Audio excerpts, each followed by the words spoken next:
Come, settle in, and let the weight of the day drift away. Tonight we embark on a journey, not through space, but through time, to walk the cobbled streets and breathe the ancient air of an empire that shaped the world. Rome.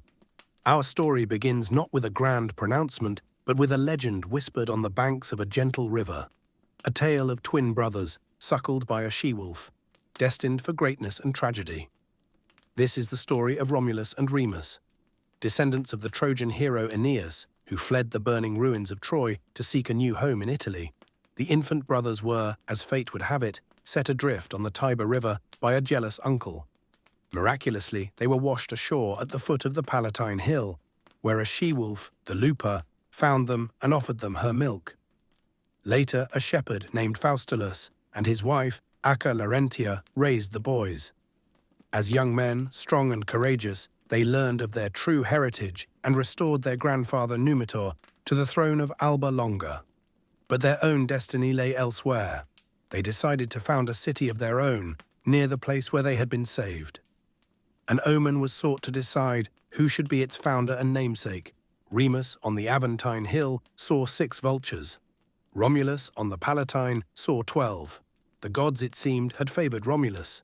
He began to plough a sacred boundary, the Pomerium, around the Palatine Hill, marking the perimeter of his new city. Remus, perhaps in jest, perhaps in defiance, leaped over the nascent wall, a grave sacrilege. In a fit of rage, or perhaps as a grim necessity to establish the sanctity of his city's defenses, Romulus struck his brother down. And so Rome was founded, its very cornerstone stained with fraternal blood, around the year 753 before Christ, a date that would echo through millennia. The early days of Rome were a period of monarchy. Romulus, its first king, was followed by 6 others, a mix of Latins, Sabines, and Etruscans, reflecting the diverse influences that shaped the fledgling city-state. These kings laid the groundwork for Roman society, establishing religious customs, military traditions, and early political institutions like the Senate, an advisory council of elders. Numa Pompilius, the second king, was known for his piety and his establishment of Rome's religious calendar and priestly colleges. Tullus Hostilius was a warrior king, expanding Roman territory through conflict. Ancus Marcius, Numa's grandson, is credited with founding the port of Ostia, giving Rome vital access to the sea. The later kings, particularly those of Etruscan origin, like Tarquinius Priscus and Tarquinius Superbus, or Tarquin the Proud, brought with them more advanced urban planning, building the first Circus Maximus for chariot races and the Cloaca Maxima, Rome's great sewer, a marvel of engineering that still functions in part today. However, the reign of Tarquin the Proud was marked by tyranny. His son's egregious assault on Lucretia, a noble Roman matron, became the catalyst for revolution. Outraged by this abuse of power, the Roman aristocracy, led by figures like Lucius Junius Brutus, rose up and expelled Tarquin in 509 before Christ. The age of kings was over. Rome was now a republic. The transition to a republic, res publica, the public thing or the people's affair, marked a profound shift in Roman governance. Power was now, in theory, shared. 2 consuls, elected annually, held executive authority, commanding the armies and presiding over the Senate. They were checked by their short terms and the fact that each could veto the other's actions.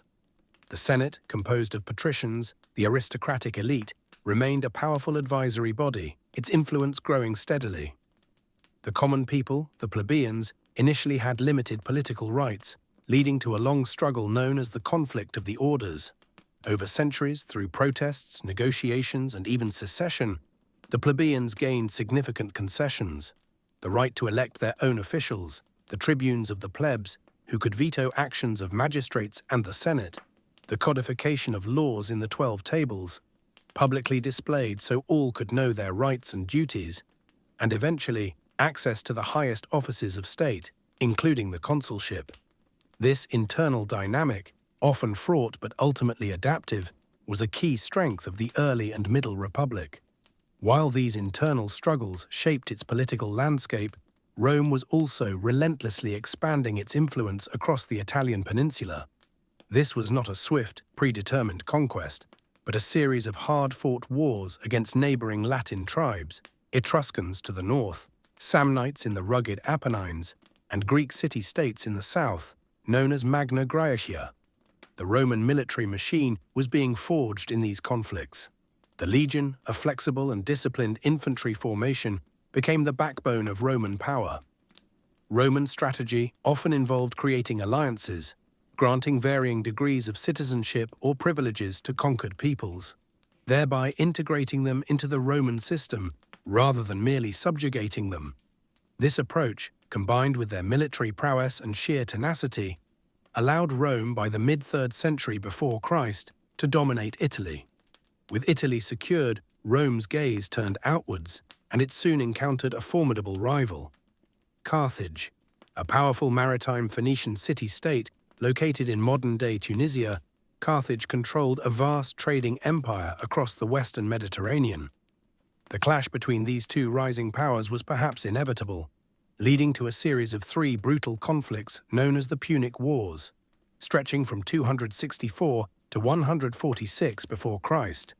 The First Punic War was largely a naval struggle for control of Sicily. Rome, initially a land-based power, showed its characteristic adaptability by building a massive fleet from scratch, even reputedly copying a captured Carthaginian warship. After more than 2 decades of grueling warfare, Rome emerged victorious, annexing Sicily, its first overseas province. But the rivalry was far from over. The Second Punic War is perhaps the most famous, largely due to the military genius of one man, Hannibal Barca. Sworn to eternal enmity against Rome by his father, Hannibal executed one of the most audacious military maneuvers in history. Leading his army, complete with war elephants, from Spain over the Pyrenees and across the treacherous Alps into Italy. For over a decade, Hannibal inflicted a series of devastating defeats upon the Romans, most notably at Cannae in 216 before Christ, where his tactical brilliance resulted in the near annihilation of a much larger Roman army. Rome seemed on the brink of collapse. Yet the Romans, under leaders like Quintus Fabius Maximus, nicknamed Cunctator, the Delayer, for his cautious strategy of avoiding direct engagement and wearing down Hannibal's forces, refused to yield. They possessed an incredible resilience and a seemingly inexhaustible supply of manpower. Ultimately, the Roman general Scipio Africanus took the war to Africa, forcing Hannibal to return to defend Carthage. At the Battle of Zama in 202 before Christ, Scipio defeated Hannibal, ending the Second Great Conflict. Carthage was stripped of its empire and its military power. Still, the fear of a Carthaginian resurgence lingered in Rome. The conservative statesman Cato the Elder famously ended all his speeches, regardless of the topic, with the phrase Carthago delenda est. Carthage must be destroyed. The Third Punic War was a brutal and one-sided affair. In 146 before Christ, after a desperate siege, Carthage was utterly destroyed, its land supposedly sown with salt to ensure nothing would grow there again. Rome was now the undisputed master of the western Mediterranean, and its influence was rapidly expanding eastward as well. The vast wealth and territories acquired through conquest brought immense changes to Roman society, but also sowed the seeds of future turmoil. The traditional Roman farmer-soldier was increasingly displaced by large slave-worked estates called latifundia, owned by the wealthy elite. This led to social unrest and a decline in the citizen soldier pool. Ambitious generals, commanding loyal, professionalized armies, began to wield enormous political power. Figures like the Gracchi brothers, Tiberius and Gaius, attempted to enact land reforms to help the displaced poor, but both met violent ends, signaling the breakdown of traditional republican norms.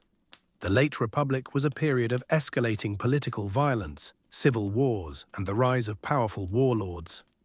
Marius, who reformed the army to allow landless citizens to enlist, and Sulla, who marched his army on Rome itself and declared himself dictator, set dangerous precedents. Into this turbulent era stepped one of history's most compelling figures, Gaius Julius Caesar. A brilliant military commander, a gifted orator, and a cunning politician, Caesar rose through the ranks, forming the first triumvirate, an informal political alliance with the wealthy Crassus and the renowned general Pompey.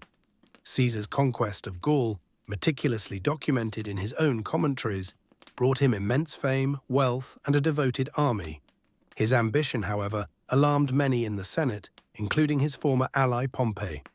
When the Senate demanded he disband his army and return to Rome as a private citizen, Caesar faced a critical choice.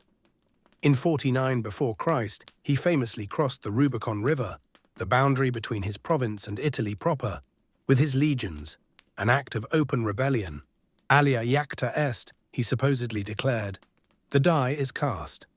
Civil war ensued. Caesar defeated Pompey and his other rivals, chasing them across the Mediterranean.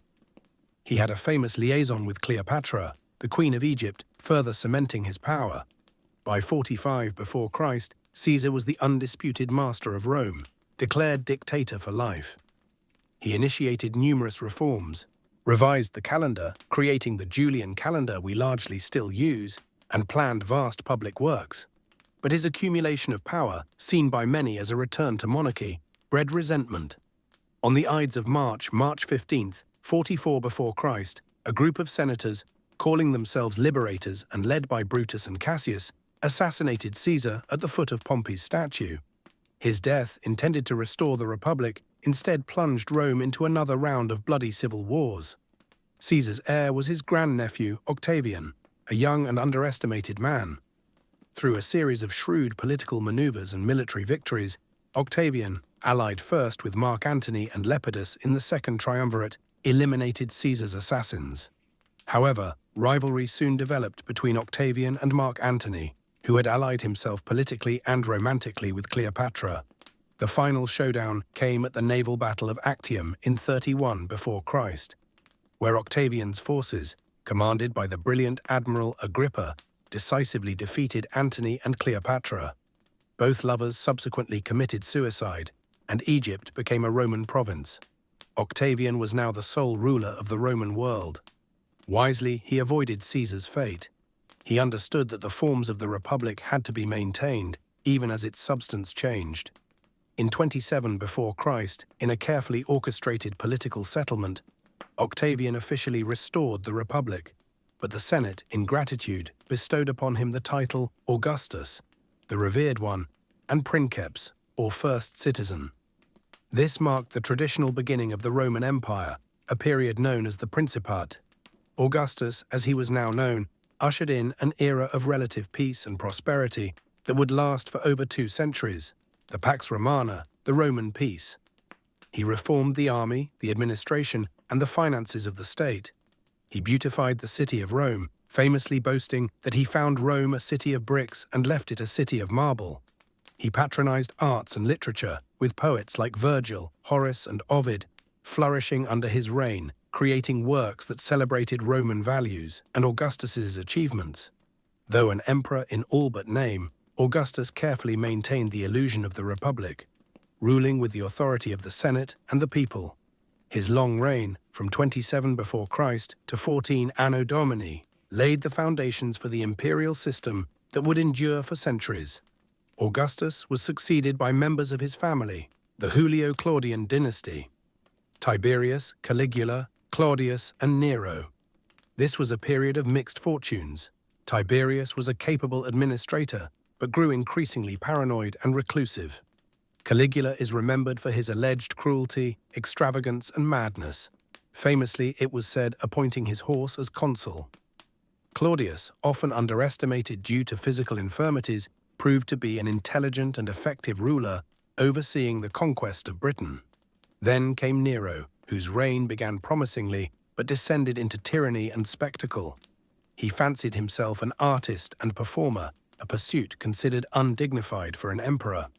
The Great Fire of Rome in 64 Anno Domini, which devastated much of the city, was blamed on Nero by some, though he, in turn, infamously blamed the nascent Christian community, initiating the first major persecution. Nero's excesses and cruelty eventually led to a rebellion, and he took his own life in 68 Anno Domini, ending the Julio-Claudian line. After a brief period of civil war, known as the Year of the Four Emperors, Vespasian, a pragmatic military commander, founded the Flavian dynasty. He and his sons, Titus and Domitian, restored stability. Vespasian began the construction of the Colosseum, one of Rome's most iconic landmarks, completed by Titus. The reign of Titus, though short, was marked by disaster. The eruption of Mount Vesuvius in 79 Anno Domini, which buried Pompeii and Herculaneum, and another devastating fire in Rome. The end of the 1st century Anno Domini saw the rise of the 5 good emperors: Nerva, Trajan, Hadrian, Antoninus Pius, and Marcus Aurelius. This period is often considered the golden age of the Roman Empire. Trajan, a renowned soldier emperor, expanded the empire to its largest territorial extent, conquering Dacia, modern-day Romania, and Mesopotamia.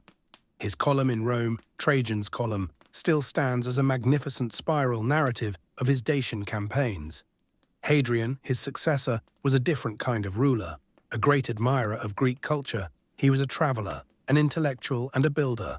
He consolidated the empire's frontiers, famously constructing Hadrian's Wall in Britain to mark the northern limit of Roman territory. He also rebuilt the Pantheon in Rome, with its breathtaking dome, a testament to Roman engineering prowess.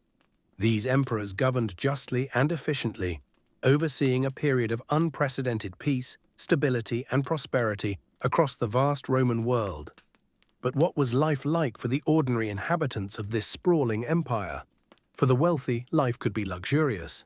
They lived in spacious, well-appointed townhouses called domus, often adorned with intricate mosaics, frescoes, and private courtyards with gardens and fountains. They enjoyed lavish dinner parties, reclining on couches and feasting on exotic foods, entertained by musicians or dancers. For the vast majority of the urban populace, however, conditions were far more modest, often precarious. Most lived in crowded, multi-story apartment buildings called insulae, which were often poorly constructed from timber and brick, prone to collapse or devastating fires, and generally lacked running water, proper heating, or sanitation. The streets of Rome and other large cities were noisy, bustling with the vendors and pedestrians, and often filled with refuse, despite public works like sewers. The diet of the common Roman was simple, primarily based on the Mediterranean triad of grain, usually in the form of bread or a wheat porridge called pulse, olives and essential olive oil, and wine, which was typically diluted with water. This was supplemented by vegetables like cabbage, lentils, and onions, fruits such as figs and grapes, and occasionally cheese or fish. Meat, especially red meat, was a luxury for most, consumed more regularly by soldiers or on special festive occasions. Family life was centered around the paterfamilias, the head of the household, who held legal authority over his wife, children, and slaves. Marriages were often arranged, and the primary purpose was procreation to ensure the continuation of the family line. Roman clothing was distinctive. Men typically wore a tunic, and citizen men would wear a toga over it for formal occasions, a cumbersome woolen garment that signified Roman citizenship. Women also wore tunics, usually longer, and a stola, a type of gown when married. A cornerstone of Roman social life for all classes was the public baths, the thermae. These were far more than just places to get clean. They were vast, impressive architectural complexes that included a series of pools with different temperatures: the frigidarium, cold bath, tepidarium, warm bath, and caldarium, hot bath, as well as steam rooms, exercise areas, palaestrae, libraries, gardens, and even food stalls. They were essential social hubs where people could meet friends, relax, discuss business, or simply pass the time. Entry fees were usually very low, making them accessible to almost everyone, though men and women often bathed at different times or in separate facilities. Entertainment was another major feature of Roman urban life, often provided on a grand scale by emperors and wealthy individuals to curry public favor. Bread and circuses, as the poet Juvenal critically remarked. The Colosseum in Rome and similar amphitheaters throughout the empire hosted brutal gladiatorial contests where trained fighters, often slaves, condemned criminals, or prisoners of war, but sometimes free men seeking fame and fortune, fought each other, sometimes to the death, or battled wild animals imported from distant parts of the empire. These spectacles were immensely popular, drawing vast crowds. The Circus Maximus in Rome, a colossal stadium, was the premier venue for thrilling chariot races. Charioteers, representing different factions, reds, whites, blues, greens, became celebrities, and their supporters were passionately devoted. Theatres staged comedies and tragedies, often based on Greek models, though pantomimes, storytelling through dance and gesture, and farces with their broader humour were frequently more popular with the masses. Slavery was an integral and pervasive institution in the Roman world, underpinning its economy and shaping its social fabric. Slaves were considered property under Roman law, with no personal rights, and could be bought, sold, or inherited. They came from various sources: prisoners of war captured in Rome's numerous conflicts, individuals captured by pirates or slave traders, children born to slave mothers, or even abandoned infants. Slaves performed a vast spectrum of tasks. Many endured brutal conditions in the mines or on large agricultural estates, the latifundia, where life expectancy was often short. Others worked as domestic servants in wealthy households, fulfilling roles as cooks, cleaners, tutors for children, personal attendants, or secretaries. Some skilled slaves worked as artisans, craftsmen, or managers in businesses. Conditions for slaves varied enormously depending on their owner and the type of work they did. Urban and domestic slaves generally fared better than those in rural labor or mines. While some masters were cruel and abusive, others treated their slaves with a degree of consideration, especially those who were educated or possessed valuable skills. Manumission, the act of freeing a slave, was possible and not uncommon. Freedmen and freedwomen, known as liberty, often maintained a relationship of obligation to their former masters, but could achieve Roman citizenship, though with some restrictions, and even accumulate wealth and influence. Despite the possibility of freedom, the institution of slavery itself remained a fundamental, largely unquestioned, and often brutal aspect of Roman society for its entire history. Roman religion was a complex and evolving tapestry, weaving together indigenous Italic beliefs, significant influences from Greek mythology, and various cults imported from across its vast empire. The official state religion was polytheistic, centered on the worship of a pantheon of gods and goddesses who were believed to govern various aspects of the natural world and human affairs. Many of these deities, such as Jupiter, king of the gods, akin to the Greek Zeus, Juno, his wife, like Hera, Mars, god of war, like Ares, Venus, goddess of love, like Aphrodite, Minerva, goddess of wisdom and crafts, like Athena, and Neptune, god of the sea, like Poseidon, had direct Greek counterparts, a result of extensive cultural exchange. For the Romans, correct religious observance, the pietas, was paramount. This involved performing prescribed rituals, prayers, and sacrifices to maintain the Pax Diorum, the peace of Theods, which was believed to ensure divine favor and protection for Rome and its people. Public ceremonies and festivals, often grand and colorful, were overseen by state-appointed priests, such as the pontiffs, who regulated religious law, and the augurs, who interpreted omens from the flight of birds or the entrails of sacrificed animals. Alongside the state cults, Romans practiced private worship within their homes, honoring household deities like the Lars, spirits of the ancestors who protected the home, and the Penates, guardians of the storeroom and by extension the family's welfare. The genius of the paterfamilias, the protective spirit of the head of the household, was also revered. As the empire expanded, it encountered and often absorbed new deities and religious practices.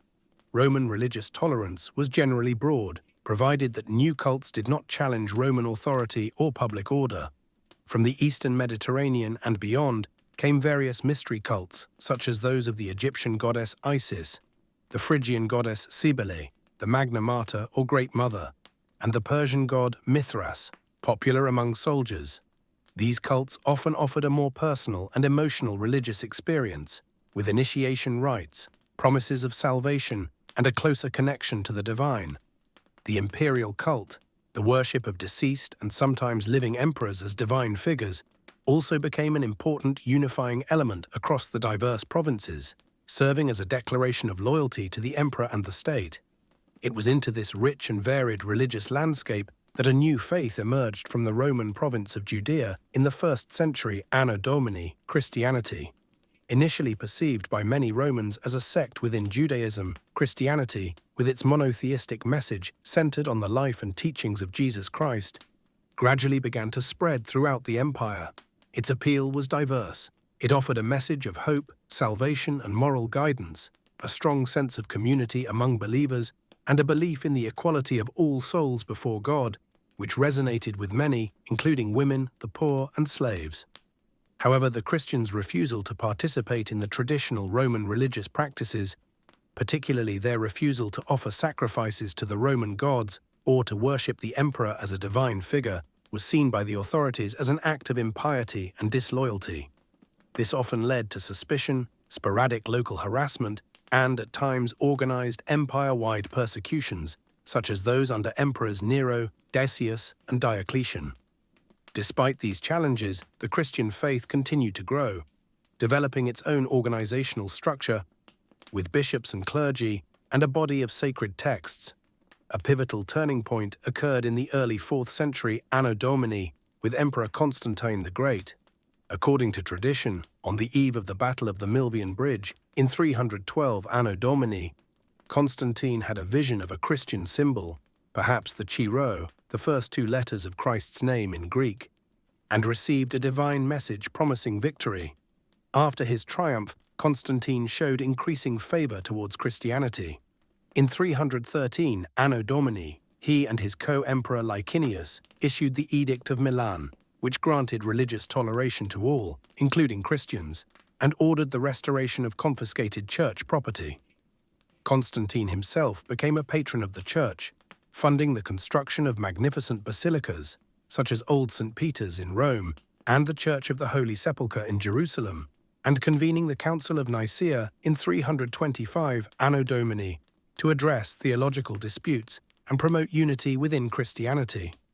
While Constantine himself was only baptized on his deathbed, his actions profoundly shifted the status of Christianity within the empire. Later in the 4th century, under Emperor Theodosius I, Christianity, specifically in its Nicene form, was declared the official state religion of the Roman Empire. Pagan temples were closed, and public pagan sacrifices were banned. This transformation from a persecuted minority faith to the dominant religion of the Roman world would have immense and lasting consequences for the future spiritual and cultural development of Europe and beyond. The Romans were master builders and engineers, and their achievements in architecture, infrastructure, and technology were fundamental to the establishment, maintenance, and cultural expression of their vast empire. Their ingenuity is still visible today in the monumental ruins that dot the landscapes of Europe, North Africa, and the Middle East. Roman cities were often carefully planned, typically based on a grid layout derived from military camp design, with 2 main intersecting streets, the Cardo, north-south, and the Decumanus, east-west. At or near their intersection lay the Forum, which served as the political, religious, commercial, and social heart of the city. These forums were typically surrounded by temples dedicated to various gods, basilicas, large public buildings used for law courts and business transactions, shops and markets. Rome itself, the capital, was a sprawling metropolis, a testament to Roman ambition and engineering prowess, filled with magnificent public buildings, the Colosseum or Flavian Amphitheatre, an enormous arena capable of holding tens of thousands of spectators for gladiatorial contests and public spectacles, stands as an iconic symbol of Roman architectural skill and their love of grand entertainment. The Pantheon, originally a temple to all gods, is renowned for its breathtaking coffered concrete dome, with a central oculus open to the sky, a marvel of engineering that remains the world's largest unreinforced concrete dome. Imperial palaces on the Palatine Hill, vast public baths like the baths of Caracalla and Diocletian, theatres, libraries, and numerous triumphal arches celebrating military victories also adorned the city. One of the most critical Roman innovations was the widespread and sophisticated use of concrete, opus caementitium. This versatile and strong building material often faced with brick or stone, allowed them to create massive and complex structures, with arches, vaults, and domes on an unprecedented scale. Aqueducts, another hallmark of Roman engineering, were towering structures, often carried on series of arches that transported fresh water from distant springs and rivers into cities, supplying public fountains, baths, and the homes of the wealthy. An extensive network of meticulously constructed roads, famed for their durability and straightness, connected all parts of the empire. Built by Roman soldiers, these roads, typically paved with stone slabs, facilitated trade, communication, through the cursus publicus, or imperial postal service, and crucially, the rapid movement of legions. All roads lead to Rome, the saying went, reflecting the centrality of the capital and the comprehensive nature of this network. Many of these roads were so well built that their routes, and sometimes even their original paving, are still in use today. Roman urban organization also emphasized public amenities and sanitation, with public latrines and extensive sewer systems, like the Cloaca Maxima in Rome, which helped to keep cities relatively clean and manage wastewater. While not always the original inventors, Romans excelled at adopting, adapting, refining, and scaling up technologies to serve practical purposes, whether for military dominance, public welfare, or the expression of imperial power. The Roman army was the bedrock of the empire's power, an incredibly disciplined, highly trained, and effective fighting force that conquered and controlled a vast territory for many centuries. The core of the Roman army, particularly during the Republic and early Empire, was the legion. A legion was a heavy infantry unit typically comprising around 4,800 to 5,000 men, all Roman citizens who enlisted for long terms of service, usually 20 to 25 years. Each legion was a self-contained fighting unit, divided into 10 cohorts, and each cohort further subdivided into centuries, commanded by a centurion.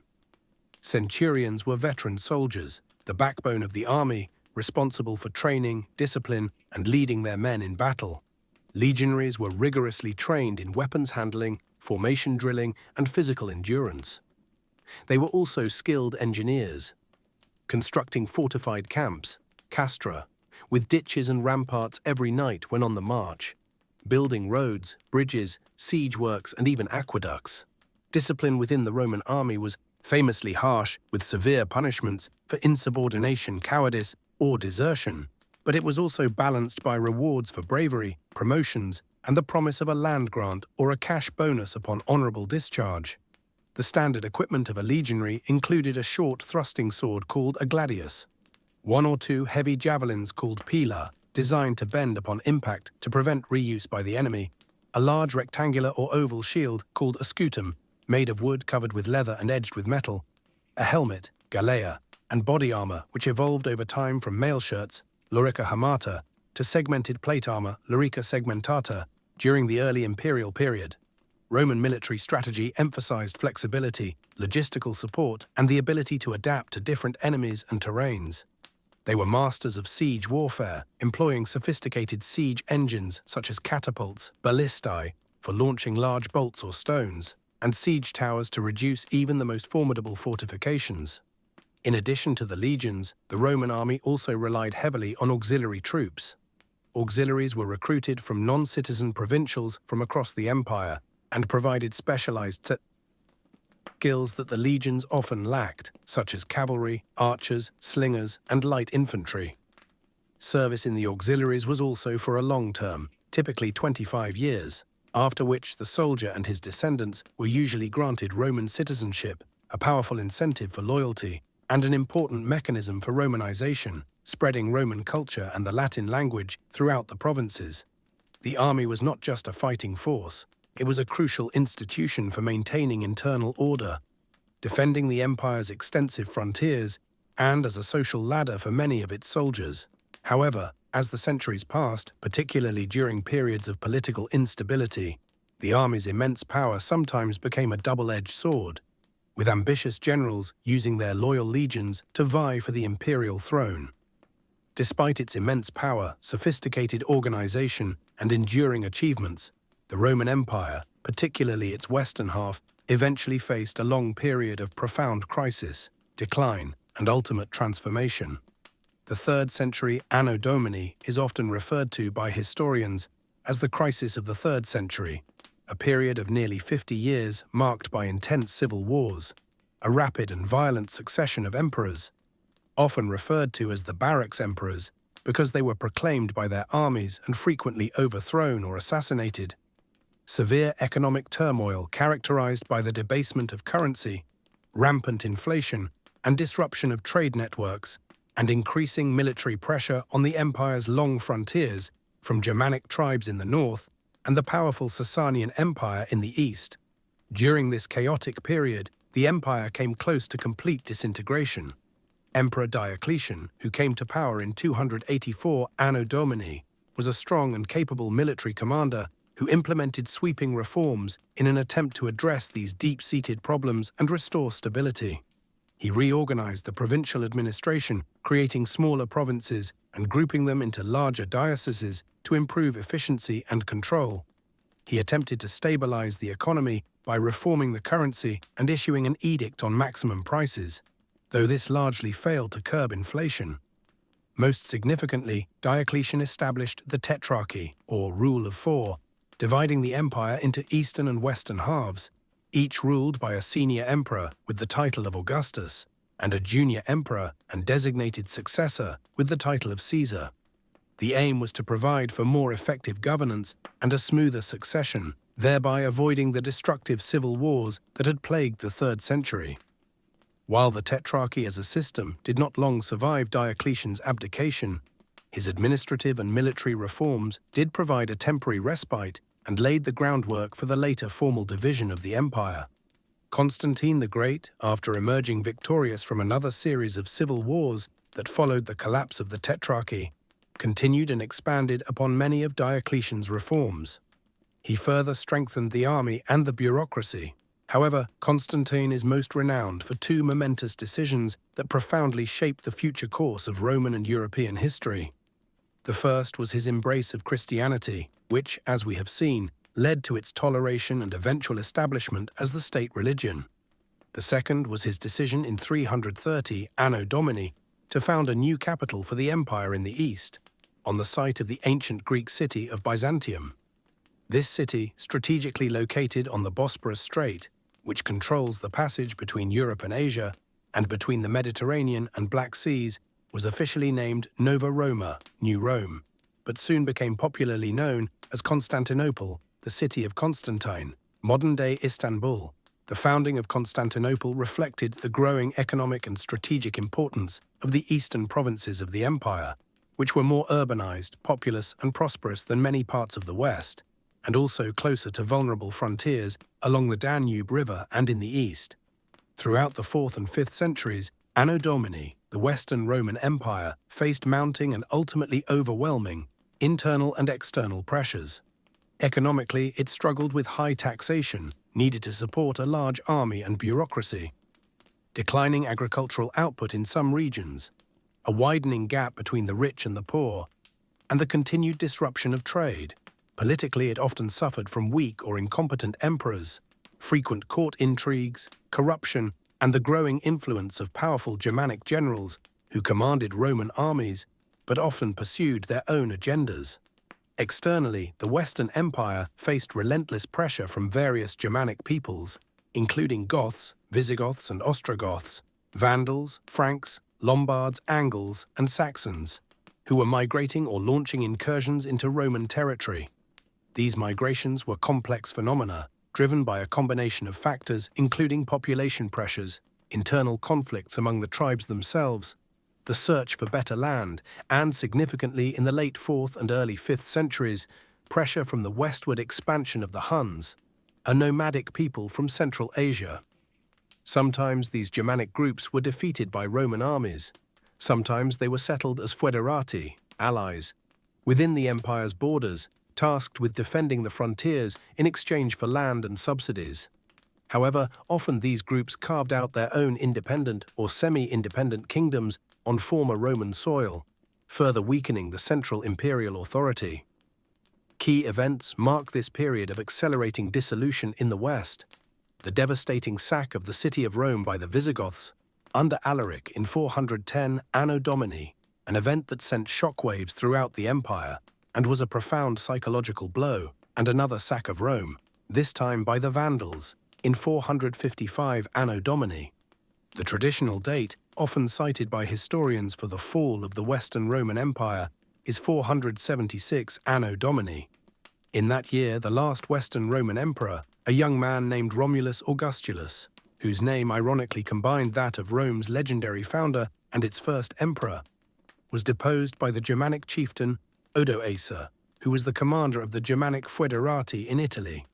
Odoacer did not claim the imperial title for himself, but instead ruled Italy as a king nominally under the authority of the Eastern Roman Emperor in Constantinople.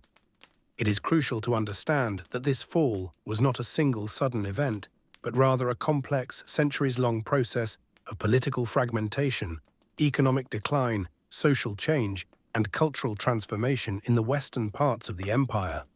For many people living at the time, especially outside of Italy, life did not change dramatically overnight. However, by the end of the 5th century, the central imperial authority in the West had effectively collapsed, replaced by a patchwork of Germanic kingdoms. While the Western Roman Empire fragmented and eventually dissolved, the Eastern Roman Empire, with its capital at Constantinople, endured and thrived.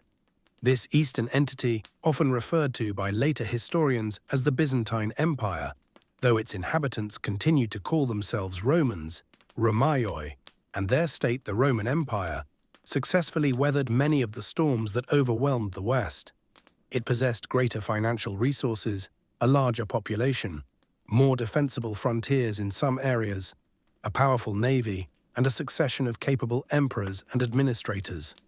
The Byzantine Empire preserved Roman law, institutions, and military traditions, combined with Greek language and culture and Orthodox Christianity, for another 1,000 years. It acted as a crucial bulwark for Christendom against invaders from the East, including the Sasanian Persians, the Arab Caliphates, and later the Seljuk and Ottoman Turks. It also played a vital role in preserving and transmitting classical Greek and Roman knowledge, philosophy, and literature, which would later contribute to the Renaissance in Western Europe. In the 6th century Anno Domini, the Byzantine Emperor Justinian I launched an ambitious series of military campaigns to reconquer parts of the former Western Roman Empire, including Italy, North Africa, and parts of Spain. Although these reconquests proved to be temporary for the most part, Justinian's reign is also famous for his comprehensive codification of Roman law in the Corpus Juris Civilis, body of civil law. This massive compilation of Roman legal thought and practice became the foundation for many legal systems in continental Europe and beyond, and its influence continues to be felt today. The Byzantine Empire eventually fell when Constantinople was conquered by the Ottoman Turks in 1453 Anno Domini, an event that is often considered one of the markers of the end of the Middle Ages. The legacy of Rome is immense, profound, and woven deeply into the fabric of modern Western civilization, and indeed it has touched many other cultures around the world. Roman law, with its emphasis on principles such as justice, equity, evidence, and due process, forms the basis or has significantly influenced the legal systems of many countries, particularly in Europe, Latin America, and other regions that adopted civil law traditions. The Latin language, spread by Roman soldiers, administrators, traders, and missionaries, served as the lingua franca of the Western Mediterranean world for centuries. While it eventually ceased to be a commonly spoken vernacular language, it evolved into the Romance languages, including Italian, French, Spanish, Portuguese, and Romanian. Latin also profoundly influenced the development of many other languages, including English, which has borrowed a vast number of words from Latin, especially in fields such as law, medicine, science, theology, and academia. For centuries, Latin remained the international language of scholarship, diplomacy, and the church in Western Europe. Roman achievements in architecture and engineering, such as the arch, the vault, the dome, the development and use of concrete, the construction of extensive road networks, aqueducts, bridges, and public buildings, set standards that were admired and emulated for centuries, and many Roman structures still stand as testaments to their skill. The layout of many European cities still reflects their Roman origins. Roman literature, philosophy, particularly Stoicism, rhetoric and historiography were preserved, studied and transmitted through the Middle Ages and played a crucial role in shaping the intellectual and cultural movements of the Renaissance and the Enlightenment. Figures like Virgil, Cicero, Seneca, Ovid, Horace, Livy and Tacitus continue to be read and studied. The Roman system of governance, particularly the concepts of the Republic, the Senate, citizenship and written law, has influenced political thought and the development of governmental institutions in many nations. The very idea of empire, as a large multi-ethnic state united under a central authority, has been shaped by the Roman example, for better or worse, inspiring subsequent empires throughout history. Roman numerals are still used in some contexts. The Julian calendar, with minor modifications by Pope Gregory III in the 16th century to become the Gregorian calendar, is the civil calendar used in most of the world today. The spread of Christianity, which became the state religion of the late Roman Empire, was facilitated by the empire's infrastructure and political unity. And Roman administrative divisions often influenced the early organization of the Church. The city of Rome itself remains a potent symbol, the eternal city, a center of history, culture, and religion. From the grand sweep of its political and military history to the intimate details of daily life, from its engineering marvels to its enduring cultural contributions, the Roman Empire continues to fascinate, instruct, and inspire. It stands as a powerful reminder of human ambition, achievement, complexity, and ultimately the transformative power of time. And so our journey through the long and storied history of Rome draws to a close for tonight. From a mythical founding by twin brothers to a vast empire that dominated the Mediterranean world and left an indelible mark on human civilization, the Roman story is one of astonishing rise, remarkable innovation, and eventual complex transformation. As you drift into sleep, perhaps you will hear the distant echoes of legions marching, the murmur of voices in the forum, or the timeless wisdom of Roman poets and philosophers. The empire may have fallen, but its echoes resonate still, a quiet testament to its enduring power. Sleep well.